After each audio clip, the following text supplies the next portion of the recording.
So people conflate, I think, Marxism with the Russia-style communism,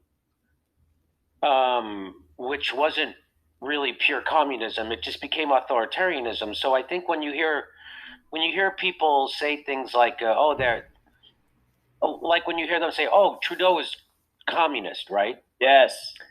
Yes. They don't mean he's communist. They mean he's an authoritarian because we were brought up my whole life in the United States that communism equaled authoritarianism.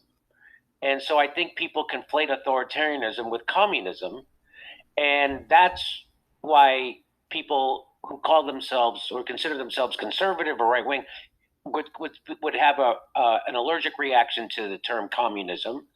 And I don't think Marxism and communism are the same thing, right? I mean, Marxism wasn't. How do you define communism, Jackson? They're the same thing. They're the same thing. I feel like in America, though, these terms have been bastardized in different ways. So, socialism means one thing to a lot of people. Communism might mean one thing to a lot of people, but they mean the same thing. If you actually read the text, they mean the same thing. But what I think that we need to focus on is how communism translates into the material reality of our country.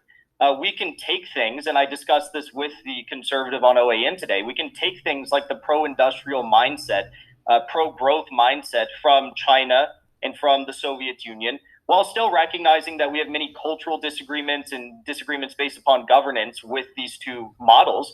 Take the good things from the communists there, apply it to America while respecting the rich history of labor struggles and progressive history that we have in this country, and fighting for more growth, more industrialization, more wealth for all. At the end of the day, that's what it is. We want people to have more health or wealth. We want to lift the masses from their knees.